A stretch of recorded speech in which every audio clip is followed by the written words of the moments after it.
नमस्कार साथियों, स्वागत है आप सभी का यूपी पुलिस कांस्टेबल एग्जाम के लिए हिंदी की एक और महत्वपूर्ण प्रैक्टिस वीडियो में। तो चलिए आज की वीडियो को शुरू करते हैं, जो कि आपके एग्जाम के लिए बहुत ही महत्वपूर्ण रहेगी। पहला प्रश्न है, भाषा की मूल इकाई क्या होती है? तो राइट ऑप्शन हो जाएगा ऑप्शन नंबर डी, भाषा की मूल इकाई जो कि ध्वनि होती है। अगर भाषा की सार्थक इकाई पूछे तो सार्थक इकाई भाषा की जो कि वाक्य होता है। तो right option option number B हो जाएगा। अगला, निम्नलिखित प्रश्न में 4 विकल्पों में से उस विकल्प का चयन करें जो कि विराम चिन्ह युक्त वाक्य का सही विकल्प हो। तो कौन से वाक्य में सही विराम चिन्ह का प्रयोग किया गया है? तो सुख दुख उतार चढ़ाव, लगातार यहाँ पर योजक चिन्ह का प्रयोग किया जा रहा है, गलत है। सुख दुख योजक चिन्ह नहीं है यहाँ पे, ये भी गलत है। सुख दुख ये भी योजक चिन्ह नहीं है। ऑप्शन नंबर डी इसका राइट ऑप्शन हो जाएगा। सुख दुख इसमें योजक चिन्ह है, अर्धविराम है, उसके बाद फिर योजक चिन्ह का प्रयोग किया गया है, उसके बाद पूर्ण विराम का प्रयोग किया गया है। तो right option option number D इसका हो जाएगा। अगला क्वेश्चन, निम्नलिखित वाक्य में संज्ञा के रूप में क्या प्रयोग किया गया है? वह इनमें से एक को जानता है। तो संज्ञा के रूप में इनमें से एक को प्रयोग किया गया है। ऑप्शन नंबर डी इसका राइट ऑप्शन हो जाएगा। एक के स्थान पर यहाँ पर कोई भी नाम भी आ सकता है, जैसे कि राधा, श्याम, मनोहर या कोई भी नाम आ सकता है। तो यहाँ संज्ञा के स्थान पर एक का प्रयोग किया गया है। अगला, सर्वनाम का भेद इनमें से कौन सा नहीं है? इंपॉर्टेंट क्वेश्चन है ये।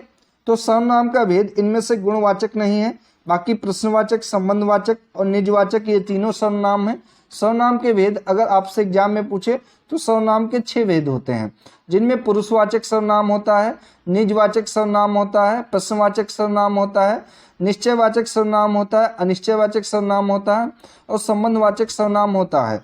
6 प्रकार के सर्वनाम होते हैं, लेकिन गुणवाचक यहाँ पर कोई भी सर्वनाम नहीं होता है। तो right option option number B हो जाएगा। अगला, क्रिया के अलावा संज्ञा के लिंग के अनुसार किन शब्दों के रूप में परिवर्तित होते हैं? विशेषण, विशेष, कारक या फिर विकृत अव्यय। तो क्रिया के अलावा संज्ञा के अनुसार विशेषण शब्दों के रूप में परिवर्तित होते हैं, यानी कि right option option number A हो जाएगा इसका, विशेषण। अगला, सोहन गांव का मकान देख रहा है, इस वाक्य में क्रिया शब्द कौन सा है? सोहन गांव देख रहा है मकान, तो इसमें क्रिया शब्द हो जाएगा कि देख रहा है। Right option option number C इसका हो जाएगा। अगला, मेरा बेटा हजारों में एक है, वाक्य में हजारों में क्या है? तो वाक्य मेरा बेटा हजारों में एक है, इस वाक्य में हजारों जो कि शब्द अव्यय है। तो right option option number D इसका हो जाएगा, ये अव्यय है। अगला, निम्नलिखित में से किस विकल्प में सभी शब्द पुल्लिंग हैं? तो सभी शब्द इनमें से कौन से पुल्लिंग हैं किस वाक्य में? तो संचार, पालन, ग्रीवा जो कि स्त्रीलिंग है, मनुष्यत्व, बनावट, रौनक स्त्रीलिंग है, पतलून स्त्रीलिंग है, प्लेटफॉर्म, प्राधिकरण, गिरोह ये तीनों शब्द जो कि पुल्लिंग शब्द हैं। तो right option option number D इसका हो जाएगा। अगला, वचन के आधार पर असंगत शब्द युग्म कौन से हैं? तो बिल्ली बिल्लियां, पेड़ पेड़ों ये गलत हो जाएगा, ऑप्शन नंबर 20 का करेक्ट ऑप्शन हो जाएगा। पेड़ पेड़ों वचन के आधार पर असंगत शब्द युग्म है, क्योंकि पेड़ का बहुवचन शब्द अगर देखेंगे तो पेड़ ही होता है, ना कि पेड़ों होता है। तो राइट ऑप्शन ऑप्शन नंबर 20 का हो जाएगा। अगला क्वेश्चन देखते हैं, यदि नेहा परिश्रम करती तो परीक्षा में अवश्य उत्तीर्ण हो जाती, क्रिया का कौन सा काल है? तो यदि नेहा परिश्रम करती तो परीक्षा में अवश्य उत्तीर्ण हो जाती, इसमें हेतु हेतु मध्य भूतकाल दिया गया है। ऑप्शन नंबर ए इसका करेक्ट ऑप्शन हो जाएगा। जिन क्रियापदों में भूतकाल में कार्य होने का संकेत तो मिलता है परंतु किसी कारणवश कार्य नहीं हो पाया, वहां पर हेतु हेतु मध्य भूतकाल होता है। ठीक है। अगला, अकर्मक धातुओं से बनने वाला और सदैव एक वचन पुल्लिंग और अन्य पुरुष की क्रिया वाला वाच्य कौन सा संभव है? भाववाच्य, कर्तवाच्य, कर्मवाच्य और भाववाच्य या फिर कर्मवाच्य। तो इसका सही आंसर है ऑप्शन नंबर ए, ये भाववाच्य हो जाएगा, ए राइट ऑप्शन है। अगला, संज्ञा अथवा सर्वनाम के जिस रूप से उसका संबंध वाक्य के किसी दूसरे शब्द के साथ प्रकाशित होता है उसे क्या कहा जाता है? क्रिया विशेषण, संबंध सूचक, कारक या फिर सर्वनाम। तो संज्ञा अथवा सर्वनाम के जिस रूप से उसका संबंध वाक्य के किसी दूसरे शब्द के साथ प्रकाशित होता है उसे कारक कहा जाता है। Right option option number C इसका हो जाएगा। कारक के विभक्ति चिन्ह बहुत इंपॉर्टेंट हैं, जितने भी कारक हैं उनके विभक्ति चिन्ह जरूर याद करें, इससे एक क्वेश्चन एग्जाम में जरूर पूछा जाता है। ठीक है। अगला, निम्नलिखित शब्द युग्मों में से तत्सम तद्भव का गलत युग्म कौन सा है, यानी कि असंगत युग्म इनमें से तत्सम तद्भव का कौन सा है? तो अंगूठा अंगुष्ठ पहला ही गलत है, बाकी सभी कुष्ठ का कोड हो जाएगा, क्षण का छिन हो जाएगा, काष्ठ का तद्भव हो जाएगा काठ, ठीक है। लेकिन अंगूठा यहाँ पर दिया गया है तो अंगूठा का अंगुष्ठ यहाँ पर नहीं होगा, ठीक है। इसका अगर वो देखेंगे तद्भव अंगूठा का तो इसका होगा अंगूठा व अंगुष्ठ, ठीक है। लेकिन यहाँ पर तत्सम तद्भव पूछा है जो कि उल्टा दिया गया है। अगर अंगुष्ठ यहाँ पर पहले लिखा होता और अंगूठा बाद में लिखा जाता तो ये सही होता, ठीक है। अगला, निम्नलिखित में निर उपसर्ग से बना शब्द कौन सा नहीं है? उपसर्ग वे शब्द होते हैं जो कि किसी शब्द के शुरुआत में जुड़कर उस शब्द का अर्थ या एक नया शब्द बनाते हैं। तो निर उपसर्ग से बना इनमें से कौन सा शब्द नहीं है? तो ये निकृष्ट नहीं है, ऑप्शन नंबर ए इसका करेक्ट ऑप्शन हो जाएगा, ठीक है। जबकि निर्भय, निर्वाह और निर्दोष इन सभी में निर उपसर्ग का प्रयोग किया गया है। मिलाप शब्द में कौन सा प्रत्यय है? तो प्रत्यय वो शब्द होते हैं जो कि किसी शब्द के अंत में जुड़कर एक नया शब्द बनाते हैं। तो मिलाप में आप प्रत्यय प्रयुक्त हुआ है, तो right option option number A इसका हो जाएगा। अगला क्वेश्चन, निम्नलिखित में से किस विकल्प में विलोम युग्म सही नहीं है? तो इनमें से विलोम युग्म सही नहीं है। औचक का हो जाएगा अक्सर, झड़कना का हो जाएगा पुचकारना, गाफिल का हो जाएगा खबरदार, डावाडोल का अस्थिर हो जाएगा। तो ये गलत है, right option option number B है, क्योंकि क्वेश्चन में पूछा है कि कौन सा युग्म इनमें से सही नहीं है, ठीक है। डावाडोल का स्थिर विलोम शब्द हो जाएगा, ना कि स्थिर हो जाएगा, क्योंकि ये एक ही बात हुई है। अनिवार्य का विलोम शब्द क्या हो जाएगा? जरूरी, वैकल्पिक, पसंद या फिर गैर जरूरी। तो अनिवार्य का विलोम शब्द हो जाएगा वैकल्पिक, ऑप्शन नंबर 20 का राइट ऑप्शन हो जाएगा। अगला, कंदर्प, पंचसर और पुष्पंधवा या निम्नलिखित में से किसके पर्यायवाची शब्द हैं? तो ये सभी पर्यायवाची जो कि कामदेव के हैं, right option option number A इसका हो जाएगा, ठीक है। अगला क्वेश्चन, आनंद शब्द का उचित पर्यायवाची शब्द क्या हो जाएगा? तो आनंद शब्द का उचित पर्यायवाची शब्द जो कि मोद तथा हर्ष होगा, ऑप्शन नंबर ए में है जो कि, तो ए राइट ऑप्शन हो जाएगा। दोस्तों, ये हिंदी का महत्वपूर्ण प्रैक्टिस सेट है। ऐसे ही यूपी जीके और जीके जीएस की महत्वपूर्ण प्रैक्टिस वीडियो कराई जा रही हैं जो कि आपके यूपी पुलिस एग्जाम के लिए बहुत इंपॉर्टेंट रहेंगी, जिनको आप प्ले लिस्ट में जाकर देख सकते हैं। अगला क्वेश्चन, निम्नलिखित में से अंतर का अर्थ नहीं होता है? दूरी, आकाश, शेष या हृदय। तो इनमें से अंतर का अर्थ जो कि आकाश नहीं होता है, 20 का राइट ऑप्शन हो जाएगा। अगला, निम्नलिखित में से संज्ञा और विशेषण की दृष्टि से कौन सा शब्द युग्म असंगत है? तो संज्ञा और विशेषण की दृष्टि से पूछा गया है, इनमें से कौन सा युग्म असंगत है? तो राइट ऑप्शन हो जाएगा ऑप्शन नंबर डी, अज्ञान, अज्ञानता, ठीक है। बाकी सभी सही हैं, ईश्वर, ईश्वरीय, झगड़ा, झगड़ालू, कुल, कुलीन, अज्ञान, अज्ञानता। तो ये गलत है, ठीक है। अज्ञान का अगर विशेषण बनाएंगे तो हो जाएगा अज्ञानी, ना कि अज्ञानता होगा, राइट ऑप्शन डी इसका हो जाएगा। अगला, जो मुकदमा दायर करता है इस वाक्य के लिए सही शब्द एक शब्द क्या हो जाएगा? तो जो मुकदमा दायर करता है इस वाक्यांश के लिए एक शब्द हो जाएगा वादी, ऑप्शन नंबर डी इसका राइट ऑप्शन हो जाएगा, ठीक है। और सबसे पहले गिना जाने वाला इसके लिए क्या होगा? तो अग्रगण्य, ये भी बहुत बार एग्जाम में पूछा जाता है, अग्रगण्य यानी कि सबसे पहले गिना जाने वाला। अगला, किसी व्यक्ति या सिद्धांत का समर्थन करने वाला अनेक पद के लिए एक शब्द क्या हो जाएगा? अनुदान, अनुयायी, अनुपथी या फिर अनुभवी।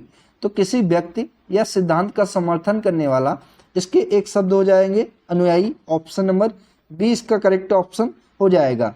अनुभवी के लिए अनेक शब्द हो जाएंगे, वह जो प्रयोग या अध्ययन द्वारा अनुभव प्राप्त किया हो उसे अनुभवी कहा जाएगा, ठीक है, ये ध्यान रखेंगे। अगला, निम्नलिखित में से कौन सा स्वर संधि का भेद नहीं है? हल संधि, वृद्धि संधि, दीर्घ संधि या फिर गुण संधि। तो इनमें से हल संधि जो कि स्वर संधि का कोई भी भेद नहीं है, ऑप्शन नंबर ए इसका करेक्ट ऑप्शन हो जाएगा। इंपॉर्टेंट है, अगर स्वर संधि की भेद देखें तो इसके 5 भेद होते हैं, ठीक है, जिनमें दीर्घ संधि होता है, गुण संधि होता है, वृद्धि संधि होता है, अयाद्य संधि होता है और यण संधि होता है। यण और अयाद ये संधि होते हैं। ये 5 प्रकार के स्वर संधि के भेद होते हैं। ठीक है। अगला, यथाशक्ति में कौन सा समास है? तत्पुरुष समास, कर्मधारय समास, बहुव्रीहि समास, अव्ययी भाव समास। तो यथाशक्ति में जो कि अव्ययी भाव समास होगा, ऑप्शन नंबर डी इसका राइट ऑप्शन हो जाएगा। अगला, निम्न में से कौन सा वाक्य अशुद्ध है? तो इन वाक्यों में से गलत वाक्य कौन सा है? तो भारत के इतिहास में 15 अगस्त का बहुत महत्व है, ये सही वाक्य है। रात उसका प्राण पखेड़ू उड़ गया, तो ये गलत है। इसका शुद्ध रूप अगर देखें तो रात उसके प्राण पखेड़ू हो गए, ना कि उड़ गए। ठीक है, रात उसके प्राण पखेड़ू हो गए। ठीक है, तो right option option number B हो जाएगा। अगला, करुण रस का स्थायी भाव क्या है?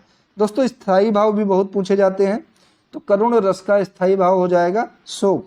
ऑप्शन नंबर सी इसका राइट ऑप्शन हो जाएगा। ठीक है। रति किसका स्थायी भाव होता है? बहुत बार एग्जाम में पूछा गया है। तो रति जो कि श्रृंगार रस का स्थायी भाव होता है। ठीक है, ध्यान रखेंगे।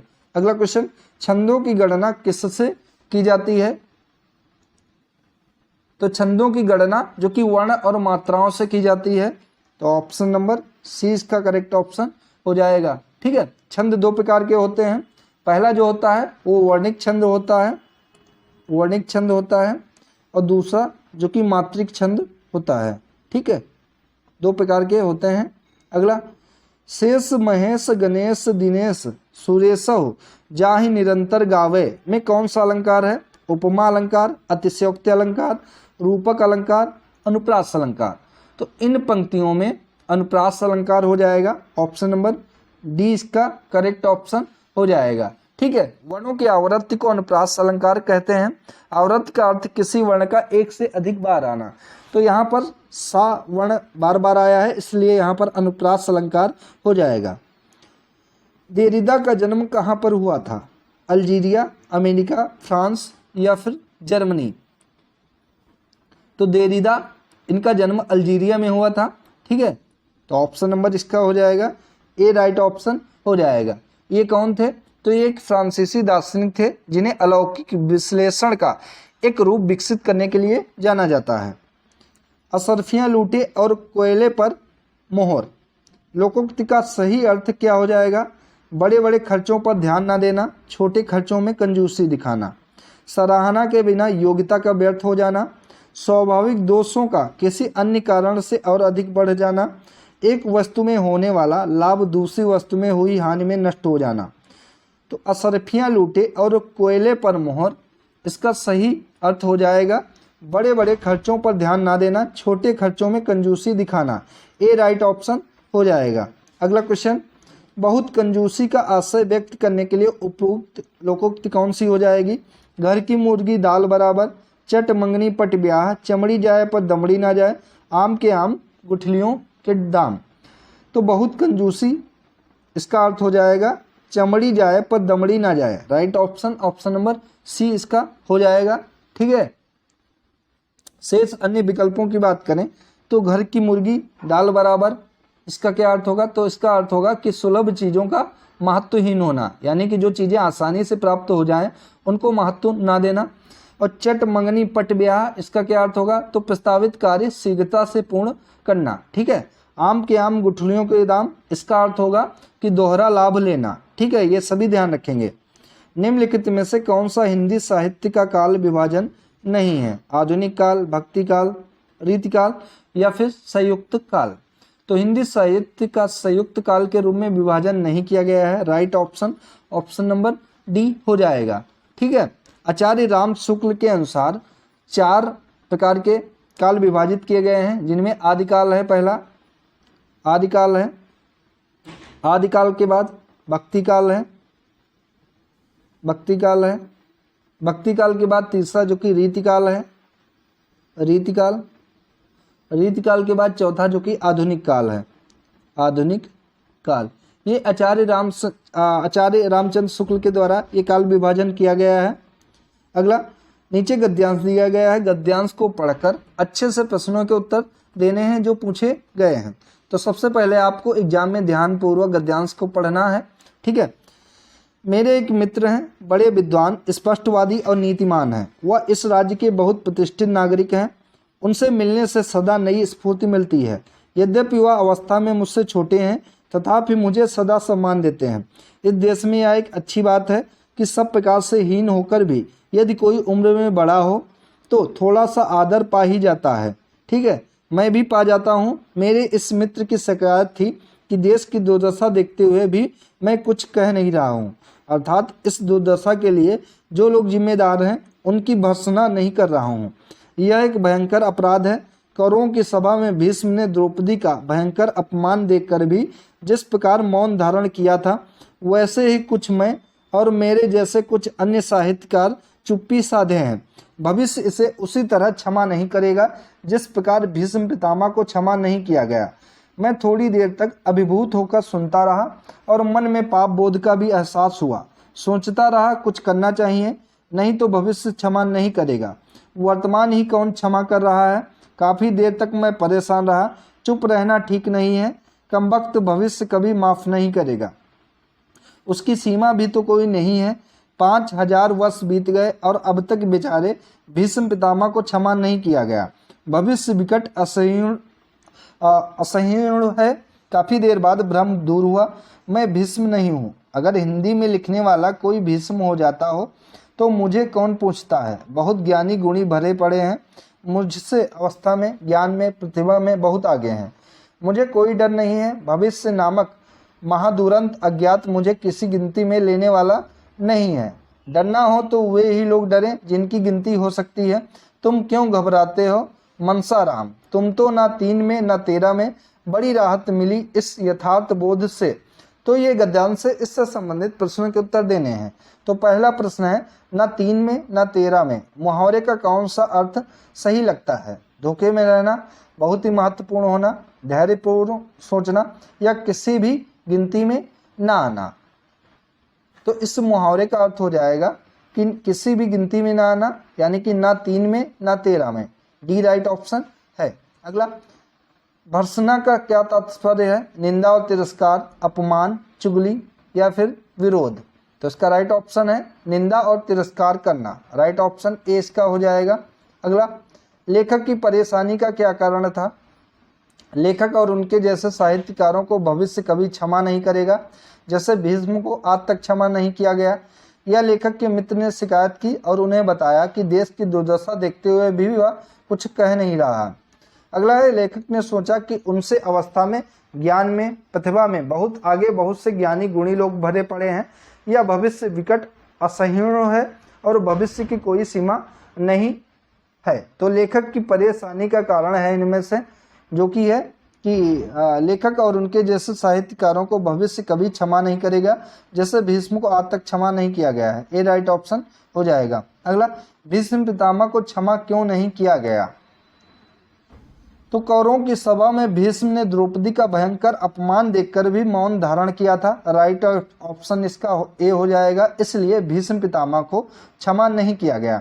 तो दोस्तों, ये थी आज की इम्पोर्टेंट वीडियो जिसके अंतर्गत यूपी पुलिस एग्जाम के लिए हिंदी की प्रैक्टिस सेट कराया गया।